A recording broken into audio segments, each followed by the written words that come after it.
guys! Welcome back again sa aking channel. So, pangalawang ulit na to kasi hindi ko na-play ang video ko. Diyos ko. Ganito talaga ako. Ilang beses na ako nagkaganito, guys. And dahil Monday ngayon, so update tayo dito sa ating swimming pool construction. So, sila madam hindi pa nakauwi dahil tapos na yung show nila doon sa Dinagat Island, but they're going to Surigao kasi magbabakasyon pa daw sila doon.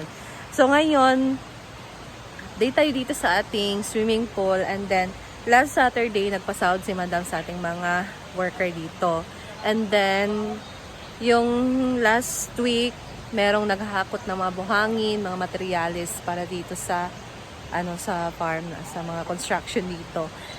So yun yung last na nila, and then ngayon nagbawas na ng mga trabahante since wala na naghahakot. And yung maiiwan na lang dito or naiwan dito ay yung finishing na lang or retouching na lang dito sa ating swimming pool, tapos dito sa ating function hall for the flooring. So, nasa mga 20 pa din naman yung ating mga workers ngayon dito sa farm.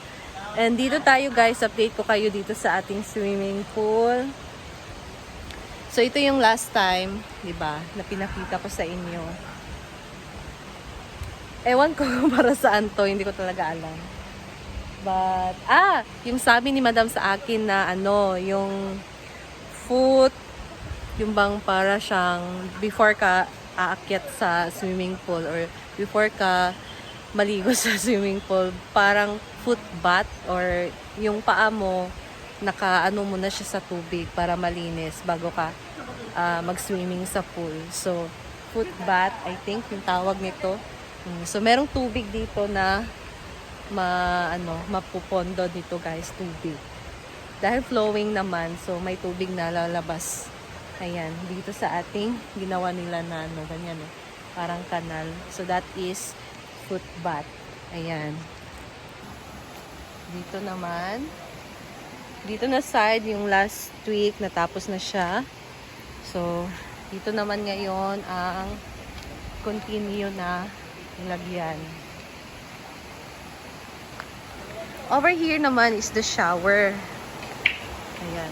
Meron na nilagay, So, meron nang nilagay dito na 2 faucet for shower. Ayan. So, yung tubig lalabas doon, may drainage. Ayan. Dito tayo daan. Okay na ba to? So, dito na area din. Tapos na ang foot bath na part. This is our drainage.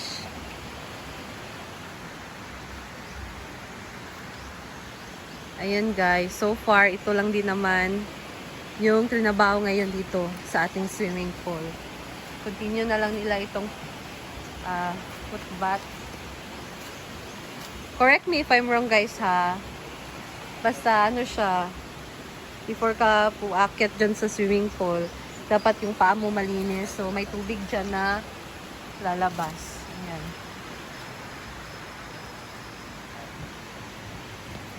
Dahil retouching lang din naman, hindi ko alam dyan sa ating flooring kung ano pang ilalagay ni madam dyan. Kasi sabi niya, yung parang epoxy.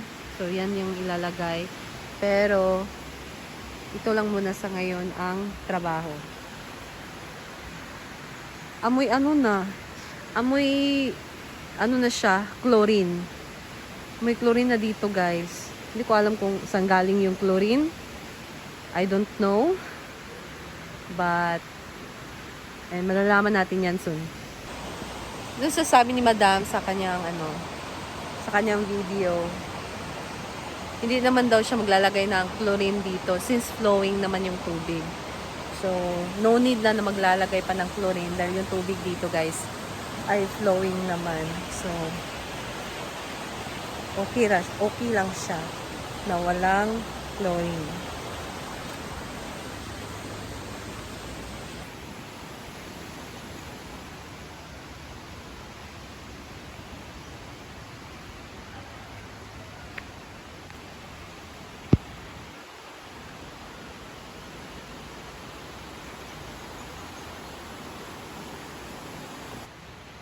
So, ito ang ating mga ano guys, graba, yung buhangin.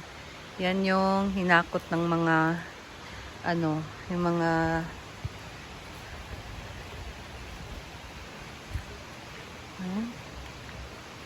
bata last time na nagtrabaho dito. So, dito, doon may dinagdag na ang tawag nito? And then, masisimulan na din ito guys na lalagyan na siya ng flooring. So, yung flooring is hanggang dito. Ayan. Tingnan nyo. Yung may nakalagay na kahoy, hanggang dyan yung flooring dito sa ating function hall.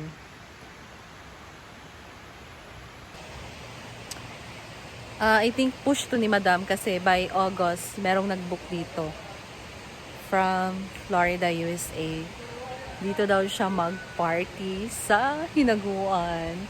So, abangan niyo yan guys kung sino yan ang ating birthday celebrant na mag-celebrate dito sa farm sa kanyang birthday. This coming August pa naman. Kaya siguro talaga pinabongga na to ni Madam. Syempre, marami na ding mag-a-avail nito or pwede nang mag-avail, makaka-accept si Madam dito ng mga customers na mag-avail ng kanilang mga events or ano pa yan. Kasi okay na siya, nakasemento na. And meron na ding mga binili sila Madam na mga upuan last time, di ba? And then nagpatahi na din sila ng mga set covers.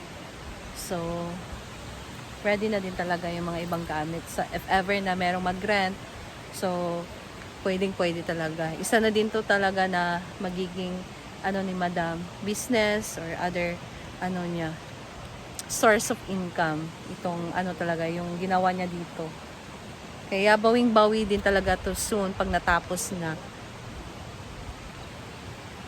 Ganda kasi ng function hall dito, guys. Makikater talaga dito kahit ilang person pa. Sobra pa nga kahit 100 person or 100 packs. Pwede pang makater siguro ni 200. Kasi maluwag kasi itong ating function hall. And then, meron na ding swimming pool.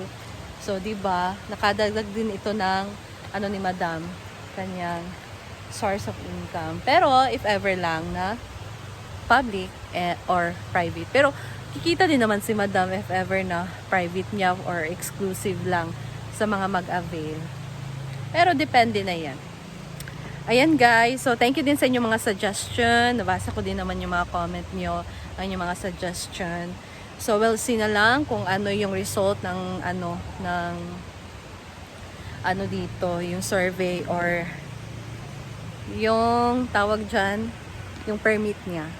So, abangan na lang natin yan sa vlog ni Madam, no? Ayan, guys. So, ito lang muna ang update natin ngayon. So, stay tuned. Ayan, guys. Kumain kami ng jigjag. Munggo ang aming ulam. Uyo, umay. Munggo is yummy.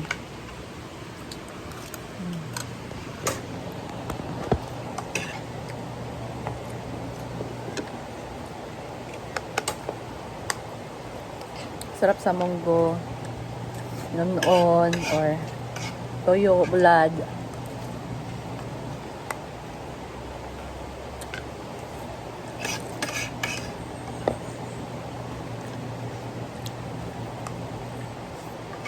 Antay guys.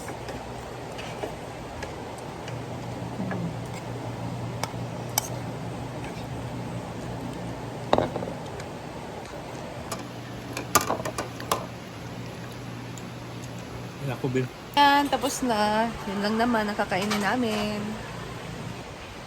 So, that's all for today, guys. And thank you so much for watching. Update na lang kayo next videos ni Madam soon pag-uwi nila. And that's all. See you again sa akin next video.